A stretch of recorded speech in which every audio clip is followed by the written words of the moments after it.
১৯৯৭ সাল থেকে থ্রিলার সিনেমাটির কাহিনী শুরু হয়। ছবির মূল চরিত্রের নাম জিওম। সে ঘুম থেকে ওঠে একটি গাড়িতে। জিওম তার বাবা মা এবং বড় ভাই ইউসুফের সঙ্গে নতুন বাড়িতে যাচ্ছে। তো যাই হোক, নতুন বাড়িতে পৌঁছানোর পর জিনের কাছে বাড়িটি কেমন যেন চেনা চেনা মনে হয়, যদিও সে নিশ্চিত সে আগে এখানে কখনো আসেনি। এরপর জানা যায় ইউসুফ সব সময় ক্লাসের সেরা ছাত্র ছিল, খেলাধুলাতেও সে দারুণ ছিল। ইউসুফ কোনো নেশা করত না, আর অন্যদিকে জিওম ছিল একজন সাধারণ ছাত্র এবং প্রায় মানসিক সমস্যার শিকার হতো, যার জন্য তাকে রোজ ঔষধ খেতে হতো। জিওম মনে করত তার জীবনের সবচেয়ে গর্বের বিষয় হল তার ভাই ইউসুফ।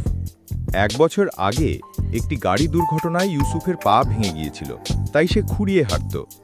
নতুন বাড়িতে ইউসুফ আর জিওমকে একই ঘরে থাকতে হয়, কারণ ওপরের ছোট ঘরটি এখনও খালি হয়নি, যেখানে ইউসুফ থাকবে। রাতে খাবার সময় জিওম ওপরের সেই ছোট ঘর থেকে আওয়াজ শুনতে পায়, কিন্তু পরিবারের অন্য কেউ তা শুনতে পায় না। সেই রাতে আবার জিওম সেই ঘর থেকে জোরে জোরে আওয়াজ শুনতে পায়। সে এগিয়ে যায় দেখতে, কিন্তু তার বড় ভাই ইউসুফ তাকে থামিয়ে দেয় এবং তাকে বাইরে ঘুরতে নিয়ে যায়। 2 ভাই কাছের একটি পাহাড়ের চূড়ায় ওঠে। তারা যখন আবহাওয়া উপভোগ করছিল, তখন তাদের বাবার ফোন আসে এবং তিনি তাদের দ্রুত বাড়ি ফিরতে বলেন। ইউসুফ জিনকে একা রেখে বাড়ি চলে যায়। বাড়ি ফেরার পথে কিছু লোক ইউসুফকে ঘিরে ধরে এবং তাকে অপহরণ করার চেষ্টা করে। ইউসুফের প্রতিরোধ করার চেষ্টা করে, কিন্তু জিন দূর থেকে এই ঘটনা দেখে। জিন তার ভাইকে বাঁচানোর চেষ্টা করে, কিন্তু কিডন্যাপাররা ইউসুফকে নিয়ে যেতে সফল হয়। ভয় পেয়ে জিন বাড়ি ফিরে আসে এবং তার বাবা মাকে সবকিছু জানায়। এরপর জিওম একটি দুঃস্বপ্ন দেখে, যেখানে কাউকে খুব মারধর করে জিজ্ঞাসাবাদ করা হচ্ছে। হঠাৎ তার ঘুম ভেঙে যায় এবং সে নিজেকে তার বাবা মায়ের পাশে আবিষ্কার করে। পরের দৃশ্যে জিন একজন গোয়েন্দার সঙ্গে কথা বলে এবং অপহরণকারীর গাড়ির নাম্বার জানায়, কিন্তু গোয়েন্দা তাকে বলে যে এমন কোনো গাড়ির নাম্বারই নেই। এভাবে বেশ কয়েকদিন কেটে যায়, কিন্তু তাদের কাছে কোনো মুক্তিপণের জন্য ফোন আসে না। এর ঠিক 19 দিন পর ইউসুফ অক্ষত অবস্থায় বাড়ি ফিরে আসে, কিন্তু তার গত 19 দিনের কোনো ঘটনাই মনে নেই। ডাক্তার মনে করেন এটা স্মৃতিভ্রমের কারণে হয়েছে এবং পরিবারকে পরামর্শ দেন তাকে স্বাভাবিক থাকতে দিতে। সেই রাতে জিওম দেখে ইউসুফ গোপনে বাড়ি থেকে বেরিয়ে যাচ্ছে। পরের দিন সকালে ইউসুফ তার ঔষধ খেতে ভুলে যায়। নাস্তার সময় জিওম ইউসুফকে জিজ্ঞেস করে, গতকাল রাতে তুমি কোথায় গিয়েছিলে? ইউসুফ অস্বীকার করে যে সে বাইরে যায়নি। এরপর যখন ইউসুফ বাইরে যায়, জিন লক্ষ্য করে যে সে বাম পায়ের পরিবর্তে ডান পায়ে খুঁড়িয়ে হাঁটছে। বিষয়টি তার কাছে খুব অদ্ভুত লাগে। সেই রাতে জিওম তার পড়ার টেবিলে ঘুমিয়ে পড়ে। সেই সুযোগে ইউসুফ আবার বাইরে যাওয়ার জন্য প্রস্তুত হয়। এবার সে নিশ্চিত হতে চায় যে জিওম গভীর ঘুমে আছে কিনা। ইউসুফ জিনের চোখের কাছে একটি পেন্সিলের শীষ ধরে। শীষটি নিচে পড়ে না যাওয়া পর্যন্ত অপেক্ষা করে। ইউসুফ চলে যাওয়ার পর জানা যায় যে জিন আসলে জেগেছিল। সে একটি ট্যাক্সিতে করে তার বড় ভাইয়ের পিছু নেয়। ইউসুফ একটি পুরনো বাড়িতে ঢোকে। সেখানে ইউসুফের সাথে একদল লোকের দেখা হয়। জিন তাদের মধ্যে একজনকে চিনতে পারে। সে সেই গোয়েন্দা যে তাদের বাড়িতে জিজ্ঞাসাবাদ করতে এসেছিল। এরপর ইউসুফ পিছন থেকে এসে জিনকে অজ্ঞান করে দেয়। পরের দিন জিওম আবার পড়ার টেবিলে ঘুম থেকে ওঠে এবং বিছানায় ইউসুফকে দেখে চমকে যায়। সে দ্রুত বাথরুমে ঢুকে নিজেকে আটকে রাখে। ইউসুফ জিনকে জিজ্ঞেস করে কেন সে নিজেকে বাথরুমে আটকে রেখেছে। জিওম তাকে আগের রাতে সবকিছু জানায়। ইউসুফ তাকে বলে, তুমি স্বপ্ন দেখেছ, কিন্তু জিওম জোর করে বলে যে সে সত্যি কথা বলছে। ইউসুফ কোনো উত্তর না দিলে জিওম একটি অ্যালুমিনিয়ামের পাইপ নিয়ে বাথরুম থেকে বেরিয়ে আসে। ইউসুফ তাকে শান্ত করার জন্য চেষ্টা করে এবং তাকে বলে যে পেন্সিল থেকে ট্যাক্সি পর্যন্ত যা যা সে বলেছে তা কিছুই ঘটেনি। ইউসুফ জিনকে জিজ্ঞেস করে, কাল তুমি কি ঔষধ খেয়েছিলে? এই কথা শুনে জিওম শান্ত হয়ে যায়, কারণ তার মনে পড়ে যে সে তার ঔষধ কালকে খায়নি। এরপর সে তার ঔষধ খায় এবং ইউসুফ আবার বাইরে চলে যায়। ইউসুফ চলে যাওয়ার পর জিওম তার পড়ার টেবিলে যায় এবং সেখানে একটি ভাঙা পেন্সিলের শীষ দেখতে পায়। তখন তার বিশ্বাস হয় যে ইউসুফ তার সঙ্গে মিথ্যা বলছে। জিন আবার তার মাকে এই বিষয়ে বলে। তার মা বলে যে তিনি তার বাবার সঙ্গে এই বিষয় নিয়ে কথা বলবেন, কিন্তু জিন বলে যে তাদের আরও প্রমাণ জোগাড় করা উচিত। সেই রাতে জিওম গোপনে তার মাকে ইউসুফের সঙ্গে কথা বলতে শোনে। তখনই সে বুঝতে পারে যে এটা তার আসল পরিবার নয়, এবং তারা এই পরিবারের সদস্য হওয়ার ভান করছে। জিওমের মা বাইরে জিনের উপস্থিতি টের পান এবং তার ঘরে দেখতে যান। জিন ঠিক সময় নিজের বিছানায় ফিরে আসতে সফল হয়, আর তার মা চলে যাওয়ার পর জিওম জানালা দিয়ে লাফিয়ে পড়ে এবং সেই সময় তার বাবার সঙ্গে তার দেখা হয়। কিছুক্ষণ পর তার মাও বাইরে চলে আসে। যখন তার বাবা তাকে থামানোর চেষ্টা করে, জিওম তাকে ধাক্কা দিয়ে পালিয়ে যায়। তার মা দ্রুত কিছু গুন্ডাকে তার পেছনে পাঠান, কিন্তু জিন কোনোভাবে পুলিশ স্টেশনে পৌঁছায় এবং গুন্ডাদের হাত থেকে বাঁচে।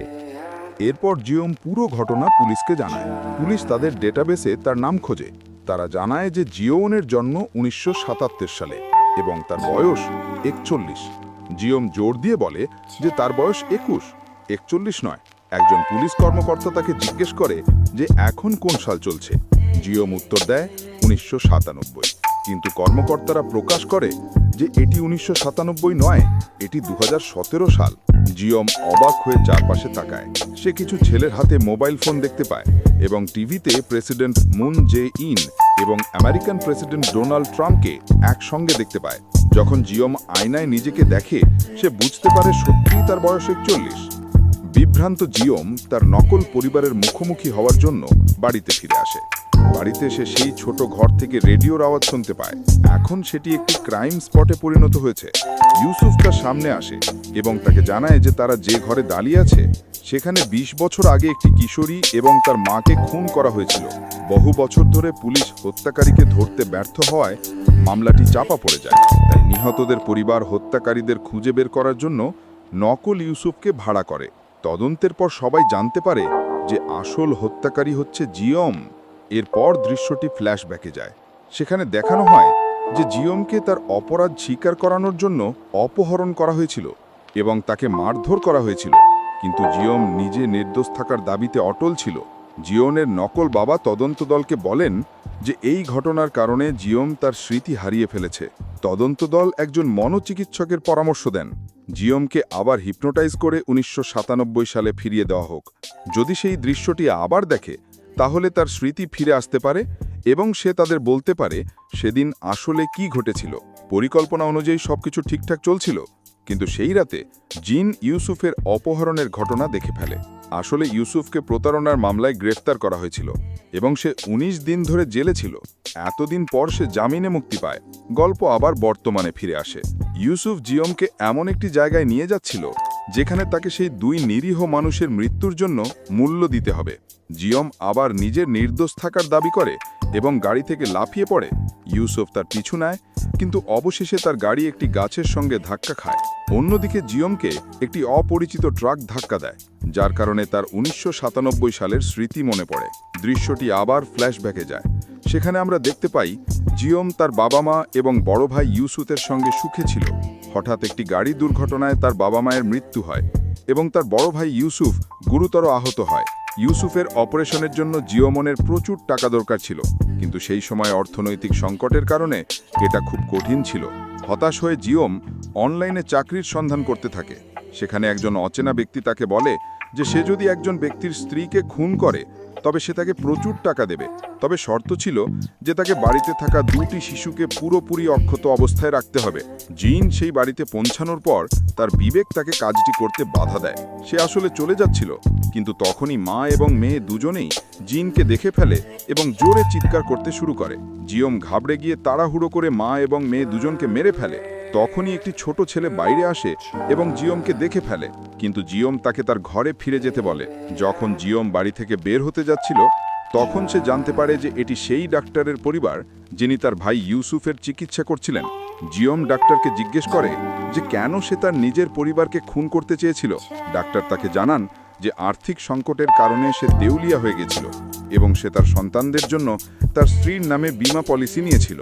যেহেতু জিওম তার স্ত্রী এবং মেয়ে দুজনকেই মেরে ফেলেছে, তাই ডাক্তার তাকে বলেন যে এখন তার ভাই ইউসুফকেও মারা যেতে হবে। এই শুনে তাদের দুজনের মধ্যে হাতাহাতি শুরু হয় এবং জিওম ভুলবশত ডাক্তারকে ছাদ থেকে ধাক্কা দিয়ে নিচে ফেলে দেয়, যার ফলে ডাক্তারেরও মৃত্যু হয়। এরপর মুভিটি আবার বর্তমানে ফিরে আসে এবং জিওম নিজেকে একটি হাসপাতালে আবিষ্কার করে। যে ছেলেটি জিওমকে ভ্যানে করে কোথাও নিয়ে যাচ্ছিল দুর্ঘটনায় সে কোনোভাবে বেঁচে যায় এবং জিওমকে বিষ দিয়ে মারার চেষ্টা করে, কিন্তু তখনই জিওম তাকে বলে যে তার স্মৃতি ফিরে এসেছে। তখন ছেলেটি প্রকাশ করে যে সে সেই ছোট ছেলে যাকে জিন 20 বছর আগে তার মা এবং বোন খুন করার পর অক্ষত অবস্থায় রেখে গেছিল। তার বাবা মা এবং বোনের মৃত্যুর পর তাদের আত্মীয়রা তাদের সমস্ত টাকা নিয়ে যায় এবং তাকে একটি অনাথ আশ্রমে ফেলে আসে। সে জিওমকে বলে যে কেন তুমি আমাকে সেদিন মারলে না? যদি তুমি আমাকে সেদিন ধরতে পারতে, আজকে আমাকে এই দিন দেখতে হতো না। এবং সে জিওমকে জিজ্ঞেস করে যে এই হত্যাকাণ্ডের পরিকল্পনা কি আমার বাবা কুড়িয়েছিল? জিওম মিথ্যা বলে এবং সমস্ত দায় নিজের ঘাড়ে নেয়, কিন্তু ছেলেটি তাকে বিশ্বাস করে না। যেহেতু জিওম বুঝতে পারে যে সে সত্যি একটি নিরীহ পরিবারকে খুন করেছে, তাই সে নিজেকে বিষাক্ত সূঁচ দিয়ে তার জীবন নেয়। অন্যদিকে সেই ছেলেটি তার পরিবারের আসল হত্যাকারীর পরিচয় জানতে পারে, তাই সে হাসপাতালের জানলা থেকে ঝাঁপিয়ে আত্মহত্যা করে এবং মুভিটি এখানেই শেষ হয়ে যায়। সত্যি বলতে এই সিনেমার আসল মজাটা হতে এর শেষ মুহূর্ত। পুরো গল্পটা যখন মাথার ওপর দিয়ে যাচ্ছিল বলে মনে হচ্ছিল, তখনই হঠাৎ করে সব রহস্যের জট খুলে যায়। মুভির শেষে আমরা জানতে পারি জিওম, যাকে আমরা নিরপরাধ ভাবছিলাম, সে আসলে একজন খুনি। সে 1997 সালে একটি পরিবারকে খুন করেছিল। সেই পরিবারের ছোট্ট ছেলে, যার নাম আমরা পরে জানতে পারি, সে এই হত্যাকাণ্ড নিজের চোখে দেখেছিল। 20 বছর পরে সেই ছোট্ট ছেলেটি বড় হয়ে ইউসুফের ছদ্মবেশে ফিরে আসে। তার একমাত্র লক্ষ্য ছিল জিওমকে খুঁজে বের করা এবং তাকে দিয়ে তার অপরাধের কথা স্বীকার করানো। এই কারণে সে একটি পুরো নকল পরিবার তৈরি করে এবং জিওমকে হিপনোটাইজ করে বিশ্বাস করিয়েছিল যে সে এখনও 1997-এর 21 বছর বয়স পৌঁছায়নি। কিন্তু ইউসুফ যখন বুঝতে পারে যে জিওম তার অপরাধের কিছুই মনে রাখতে পারছে না, তখন সে তাকে আসল সত্যটা জানাতে বাধ্য হয়।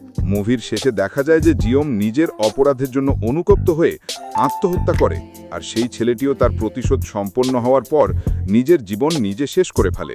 তো হ্যালো বন্ধুরা, দেখা হবে পরবর্তী কোনো মুভি নিয়ে। আর আপনারা কোন ধরনের মুভি দেখতে চান কমেন্টে জানাবেন। এছাড়া চ্যানেলটি লাইক, শেয়ার এবং ভালো লাগলে সাবস্ক্রাইব করে রাখবেন। ধন্যবাদ সবাইকে।